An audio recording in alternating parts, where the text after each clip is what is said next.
두 가지를 딱 보겠습니다. 하나는 배경에 대한 내용이고 하나는 전반적인 내용에 대한 것들을 제가 오늘 좀 나누려고 합니다. 자, 첫 번째 배경인데요. 자, 데살로니가를 생각하면 그냥 이렇게 생각하시면 됩니다. 부산을 생각하면 돼요. 부산. 이게 무슨 또 뜬금없는 소리냐? 데살로니가는 지금으로 말하면 그리스에 있는 곳이고요. 그리스의 수도가 아테네잖아요. 그리고 올림픽의 발상지. 그게 이제 제1의 도시. 그리고 제2의 도시가 어디냐? 데살로니가입니다. 그래서 우리나라로 따지면 이제 제2의 도시가 또 부산이고 또 공교롭게도 데살로니가가 항구 도시예요. 무역이 엄청나게 이루어졌던 곳입니다. 그래서 이제 부산 생각하시면 돼요. 그래서 항구는 어떻습니까? 외래의 문화가 이제 빈번하게 다른 외국인들이 이제 오고 가는 왕래로 인하여서 새로운 문물이 도입되는 곳이고 또한 데살로니가가 그 당시 로마와 연결되는 동서를 가로지르는 그러한 도로가 이렇게 연결되어 있는 요충지였습니다. 그래서 무역항에다가 또 도로의 요충지다 보니까 뭐 먹고 사는 데 있어서 전혀 어려움이 없는 그런 곳이었다. 우선 뭐 요거는 이제 참고하면 좋겠고요. 자, 이제 좀 더 이제 지역적으로 들어가 보시죠. 데살로니가 이 교회는 사도 바울이 2차 선교를 할 때 개척한 그런 교회예요. 그런데 되게 놀라운 사실이 하나 있습니다. 자막을 한번 보십시오. 사도행전 17장 1절과 2절인데 우선 같이 한번 읽고 제가 설명하겠습니다. 같이 읽을까요? 그들이 암비볼리와 아볼로니아로 다녀가 데살로니가에 이르니 거기 유대인의 회당이 있는지라 바울이 자기의 관례대로 그들에게로 들어가서 새 안식일에 성경을 가지고 강론하며 요 마지막을 잘 보세요. 안식일인데 세 번 보냈어요. 세 번. 어, 자, 데살로니가 교회를 개척했는데 놀라지 마세요. 3주 사역했어요. 이게 또 뭐야? 여러분 3년도 아니고 3개월도 아니고 제가 수식 하나 좀 값싼 수식 하나 쓰겠습니다. 꼴랑. 어, 꼴랑 3주 새 안식일 동안 말씀을 전했습니다. 그리고 나서 그 데살로니가에 있던 유대인들의 핍박과 저항과 반대가 너무너무 거세서 더 이상 있을 수가 없게 되었어요. 그래서 이제 그 지역을 떠나서 베레아, 아테네, 고린도 이제 이렇게 이제 2차 선교가 계속 이어졌습니다. 뭐 다른 거 기억 못 하셔도 되는데 꼴랑 3주 이제 요거 하나 기억하시면 됩니다. 3주밖에 사역을 안 했어요. 자, 그러면 데살로니가 교회는 어디 있었나? 물론 데살로니가에 있었죠. 하지만 좀 더 정확하게 한번 우리가 보기 원하는데요. 자막을 띄워 주십시오. 사도행전 17장 4절과 5절 우리 같이 읽겠습니다. 시작. 그 중에 어떤 사람 곧 경건한 헬라인의 큰 무리와 적지 않은 기부인도 권함을 받고 바울과 신라를 따르나. 자, 이처럼 이렇게 전도가 되었어요. 계속. 그러나 유대인들은 시기하여 저자의 어떤 불량한 사람들을 데리고 때를 지어 성을 소동하게 하여 야손의 집에 침입하여 그들을 백성에게 끌어내려고 찾았으나, 자, 이 초대 교회의 모습에는요, 오늘날로 말하면 가정교회입니다. 가정교회예요. 우리처럼 또 다른 어떤 건물을 짓고 그러진 않았습니다. 또 다른 건물이 있는 곳은 회당이죠. 유대인들의 회당이고요. 초대 교회에서 데살로니가 교회, 뭐 에베소 교회 등등 그 모든 출발점은 가정교회입니다. 자, 이 데살로니가 교회는 어느 가정에서 시작되었냐? 야손이라는 사람으로부터 시작이 되었는데요. 로마서에 보면 사도 바울의 친척이에요. 그래서 사도 바울의 친척이었던 이 야손의 집을 중심으로 해서 데살로니가 교회가 시작이 되었고요. 3주 사역을 하다가 앞서 본 것처럼 그 지역에 있는 유대인들과 헬라인들이 얼마나 들고 일어나는지 불량 배들을 동원해서 방해하기 시작합니다. 도저히 버티지를 못했습니다. 그래서 이제 떠나게 되었어요. 어디로 떠났느냐? 베레아로 갔습니다. 고린도로 갔습니다. 아테네로 갔습니다. 자, 이제 사도 바울은 고린도에서 사역을 하게 되었는데 마음 한켠에 너무 찝찝했어요. 왜 뭐가 찝찝했냐? 데살로니가 교회가 시작이 되었고 정말 많은 무리가 이 바울과 신라 이 선교팀에 의해서 예수를 믿기 시작했습니다. 그런데 3주밖에 사역을 하지 못하고 떠나게 되었단 말입니다. 이 교회가 잘 있나?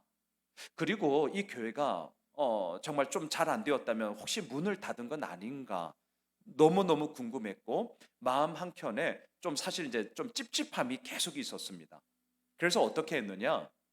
그가 아들처럼 생각했던 디모데를 보냅니다. 디모데야, 내가 너무 궁금해서 안 되겠다. 데살로니가 교회가 잘 세워지고 있는지, 아니면 어려움이 있다면 무슨 어려움이 있는지 그 교회의 상황을 네가 좀 보고 와 주라. 내가 너무 궁금하다. 디모데를 보냈습니다.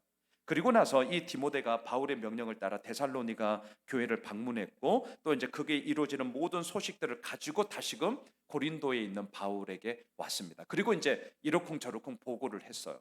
자, 요 보고를 딱 듣고 나서 이제 사도 바울이 편지를 쓰기 시작하는데, 그게 오늘부터 우리가 보고 있는 데살로니가 전서입니다.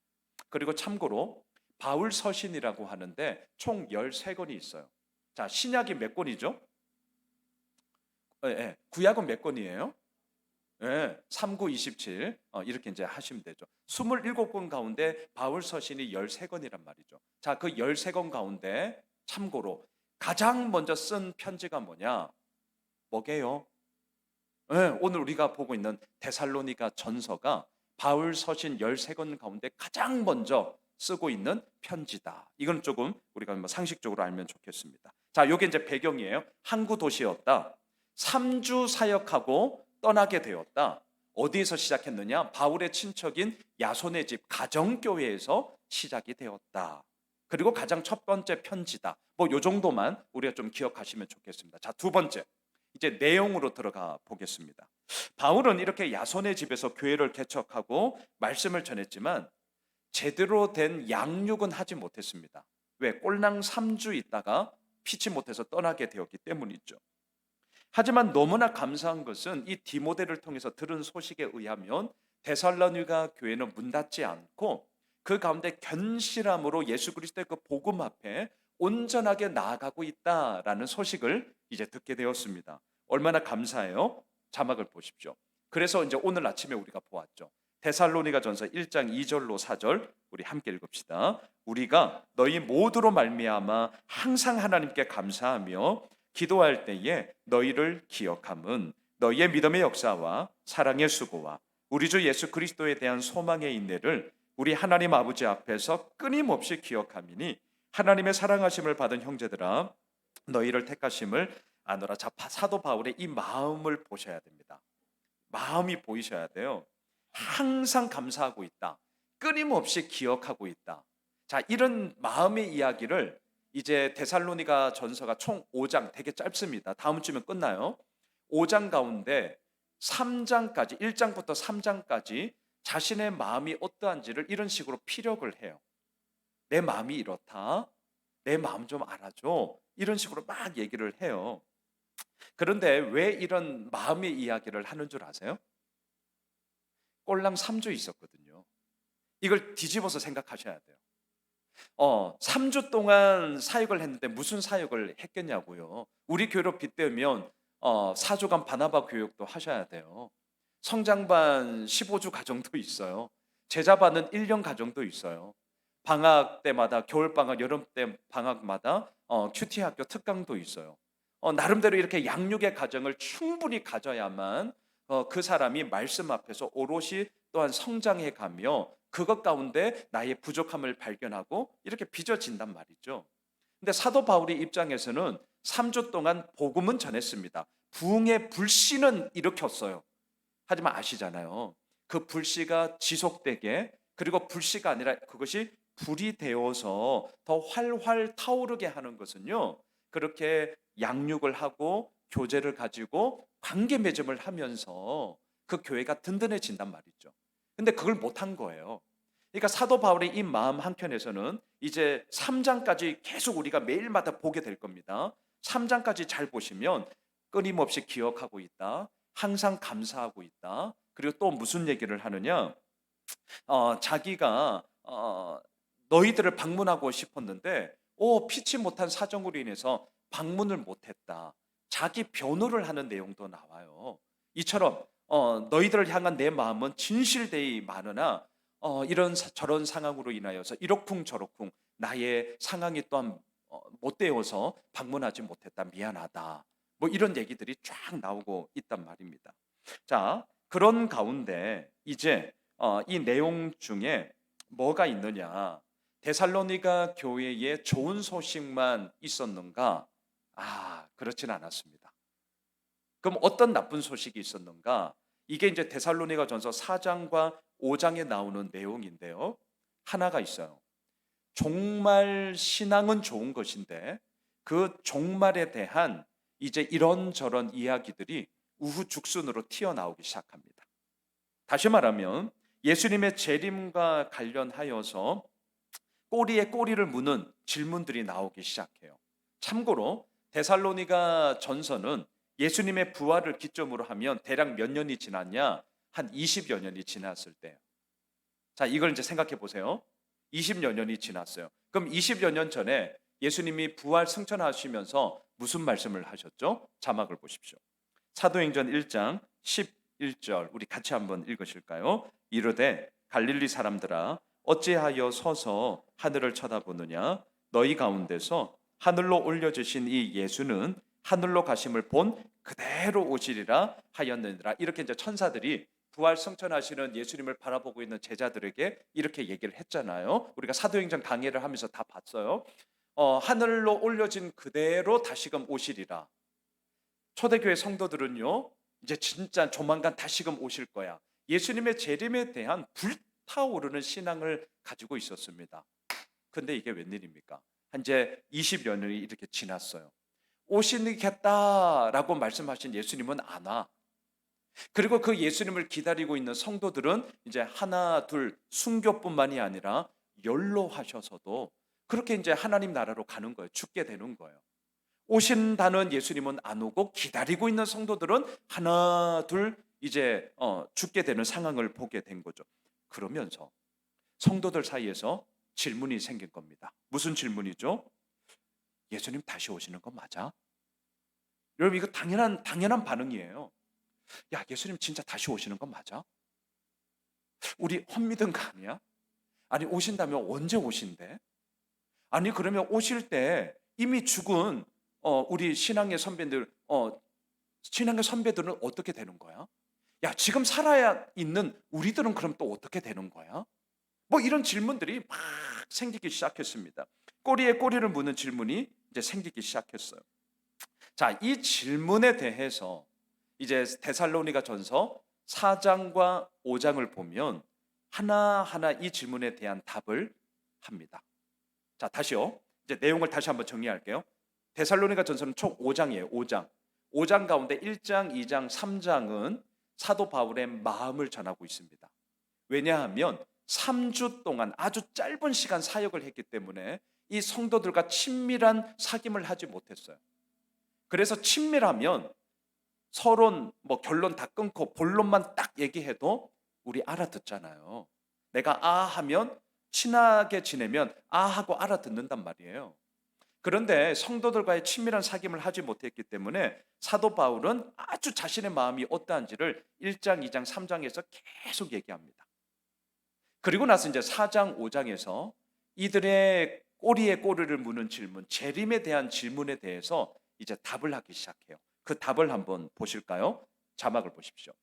데살로니가 전서 4장 13절 우리 같이 한번 읽읍시다. 시작. 형제들아 자는 자들에 관하여는 너희가 알지 못함을 우리가 원하지 아니하노니 이는 소망 없는 다른 이와 같이 슬퍼하지 않게 하려 함이라. 자, 성경을 잘 보세요. 너무 어려워요. 너희가 알지 못함을 우리가 원하지 않는다. 무슨 말이에요? 이중 부정은 국어를 잘 하셔야 돼요, 여러분. 성경은 그러니까 이렇게 어려운 말 우리 안 하잖아요. 진짜 너 알기 원한다. 이렇게 쉽게 좀 하면 되는데. 그러니까 이중 부정은 강한 긍정이에요. 너희가 진짜로 알기를 원한다. 이제 이런 얘기입니다. 뭘 알기를 원한다는 거예요? 자는 자들에 대해서는. 자, 호칭을 잘 보세요. 죽은 자들이라고 말하지 않아요. 그러니까 지금 사도 바울의 이제 이 의식을 잘 보셔야 됩니다. 예수 그리스도를 믿는 자들이 이제 죽었어요. 죽은 거죠. 하지만 그 죽음에 대해서 의도적으로 사도 바울은 얘기합니다. 자는 자들이다. 아주 의도적인 용어죠. 이 자는 자들에 대해서 너희들이 분명히 알아야 된다. 왜 분명히 알아야 됩니까? 소망 없는 다른 이는 누구예요? 예수를 믿지 않는 세상 사람들. 죽으면 그만이니까. 예, 맞아요. 죽으면 그만이니까. 그네들은 정령 이제 천국과 지옥 가운데 지옥 아니겠습니까? 그러니까 슬픔을 이길 수 있는 힘이 그들 가운데는 없는 거죠. 하지만 예수를 믿고 있는 우리들은 이러한 슬픔을 이길 수 있는 진정한 소망이 있다라는 거예요. 그러면서 이제 예수님이 다시 오실 때 어떤 일이 벌어지는가 이렇게 얘기를 합니다. 데살로니가전서 4장 16, 17절입니다. 같이 읽읍시다. 주께서 호령과 천사장의 소리와 하나님의 나팔 소리로 친히 하늘로부터 강림하시리니 그리스도 안에서 죽은 자들이 먼저 일어나고 그 후에 우리 살아남은 자들도 그들과 함께 구름 속으로 끌어올려 공중에서 주를 영접하게 하시리니 그리하여 우리가 항상 주와 함께 있으리라. 야, 예수님이 재림하면 도대체 재림하는 거야? 재림하면 무슨 일이 벌어지는 거야? 이런 막 질문 속에 답을 합니다. 먼저 뭐예요? 죽은 자들이 일어납니다. 그리고 살아남은 우리들이 이제 어때요? 공중으로 올려져 주님을 영접하게 됩니다. 공중으로 올려져 영접한다는 한 단어가 뭐예요? 많이 들어보셨을 텐데 맞습니다. 휴거. 휴거예요. 휴거. 휴거 하면 뭐 생각나는 거 없으세요? 다미성교회 생각나시죠? 그거 맞죠? 아실 거예요. 92년도 제가 고1이었어요. 제가 기억하거든요. 아시죠? 9시 뉴스에서 생방송으로 그네들 모여있는 집회. 걔들 몇 시라 했죠? 12시인가? 뭐 그건 잘 모르겠습니다. 하여튼 다 헛방됐는데. 자, 여러분. 자, 휴거 있어요. 분명히 성경에서 그 휴거를 얘기를 합니다. 그런데 이 언제 휴거가 되냐? 자, 이제 휴거를 얘기를 하면 그 다음에 꼬리에 꼬리를 무는 질문은 뭐냐? 우리는 항상 그 다음 그럼 도대체 이 일이 언제 벌어지는 거야? 이거에 엄청난 관심을 가지게 돼요. 근데 아시죠? 성경의 답은 너무나 분명합니다. 데살로니가전서 5장 1절 2절을 보십시오. 사도 바울은 이렇게 얘기합니다. 같이 읽읍시다. 형제들아, 때와 시기에 관하여는 너에게 쓸 것이 없음은 주의 날이 밤의 도둑같이 이룰 줄을 너희 자신이 자세히 알기 때문에 모른다는 거예요. 성경은 이렇게까지 분명히 얘기하는데도 어쩜 우리의 마음은 그 때와 시기에 대해서 얼마나 그렇게 궁금해하는지. 그래서 이것을 우리들의 궁금증을 딱 건드리는 잘못된 종말론을 우리가 뭐라고 얘기합니까? 시한부 종말론 이렇게 얘기를 하죠. 때와 시기가 한정되어져 있다. 근데 우리는 몰라요. 근데 그 때와 시기에 대해서 딱 건드리면 사람은 이것이 궁금하기 때문에 거기에 또 혹하죠. 어쩌면 지금도 우리나라에 시한부 종말론자들이 있을지 몰라요. 우리가 몰라서 그렇지 어쩌면 있을지 몰라요. 여하튼 간에 이 사도 바울은 이 당시에도 이 문제가 너무나 데살로니가 성도들 가운데 우후죽순처럼 막 떠올랐습니다. 도대체 언제 벌어지는 거야? 답합니다. 우리는 모르는 거야. 그러면 예수님이 다시 오시면 우리 몸은 어떻게 되는 거야? 죽은 자들이 먼저 일어나고 살아있는 자들은 공중에 휴거가 될 거야. 자, 그 다음에 또 오늘 데살로니가 전서에는 나오질 않지만 제가 이러한 종말에 대해서 얘기를 할 때 진짜 많이 들었던 질문이 있어요. 목사님, 우리가 다시 살아날 때 그러면 우리 이 몸은 도대체 어떤 몸이냐? 이런 질문 정말 많이 받았거든요. 자, 자막을 한번 보세요. 고린도전서 15장 44절 우리 같이 읽읍시다. 육의 몸으로 심고 신령한 몸으로 다시 살아나나니 육의 몸이 있은즉 또 영의 몸도 있느니라. 자, 다시 살아났어요. 우리가 다시 살아날 거예요. 그때 우리들의 몸을 일컬어 성경은 신령한 몸이라고 얘기를 합니다. 그런데 이렇게 말하면 뭐야? 이렇게 얘기하실 거잖아요. 자, 이 신령한 몸의 더 구체적인 모습은 예수님이 부활하시고 나서 이 땅 가운데 40일을 거하셨는데 그때 그 몸입니다. 자, 그때 그 몸은 어떤 몸이에요? 제자들과 함께 생선을 구워 드셨어요. 믿지 못하는 도마에게 자신의 이 손에 이 못자국을, 이 옆구리에 창자국을 보라고 보여주셨어요. 그런데 또 희한하죠. 시간과 공간을 뛰어넘어 진짜 동해 번쩍 서해 번쩍 하세요. 이 몸이에요. 이 몸. 자, 고린도전서에서 말하는 이 신령한 몸은 먹어요. 그리고 그 자국이 다 있어요. 그런데도 시간과 공간을 뛰어넘어요. 정말 말 그대로 신령한 몸이에요. 그 몸으로 우리가 다시금 살아나게 될 겁니다. 근데 이렇게 얘기하는데 제가 잊지도 않아요. 그럼 목사님 이제 아주 짓궂은 질문을 또 받았어요. 그럼 목사님, 그때 젊었을 때요, 늙었을 때요? 나 진짜 이 질문 받았다니까요. 그럼 몇 살 때의 모습으로 나타나는 거예요? 너무 죄송하지만 성경에서는 거기까지는 대답을 하지 않습니다. 그래서 모르겠어요. 그까지는 모르겠습니다. 자, 이제 한번 말씀을 좀 정리해 보고자 합니다. 숲을 보았어요. 데살로니가 전서의 내용, 요것만 기억해 주십시오. 총 5장입니다. 엄청 짧습니다. 1장, 2장, 3장은 사도 바울의 마음과 때로는 자기가 못 간 것에 대한 자기 변호를 해요. 사도 바울의 모습과는 조금 안 어울려요. 사도 바울 막 대차잖아요. 막 확신 가운데 있잖아요. 근데 자기 변호를 하는 게 이제 나중에 보게 될 거예요. 뭔가 좀 어색해요. 이유는 간단합니다. 꼴랑 3주 있어서 그래요. 그러니까 서로의 친밀한 사귐과 교제와 뭔가 양육과 그 목회 가운데서 뭔가 이렇게 만들어지는 시간들이 필요한데 너무너무 짧은 시간만 있었기 때문에 이렇게 사도 바울이 자신의 마음을 계속해서 얘기를 하고 있더라. 그리고 마지막 4장, 5장은 종말에 대해서 많은 부분을 얘기하는데 이유는 간단합니다. 데살로니가 교회 성도들이 계속해서 물었거든요. 재림 있는 건 맞아? 야, 죽었다가 다시 살아나면 도대체 어떻게 되는 거야? 이런 질문들로 꼬리에 꼬리를 물었기 때문에 이것에 대한 대답을 하면서 이제 그 문제에 대해서 해결을 하고 있더라. 자, 바라기는 오늘부터 이제 데살로니가 전서 묵상을 시작합니다. 오늘 아침 기억나십니까? 믿음의 역사, 사랑의 수고, 소망의 인내. 내일 아침에 보게 될 예고탄, 하나님을 기쁘시게 하랴, 사람을 기쁘시게 하랴.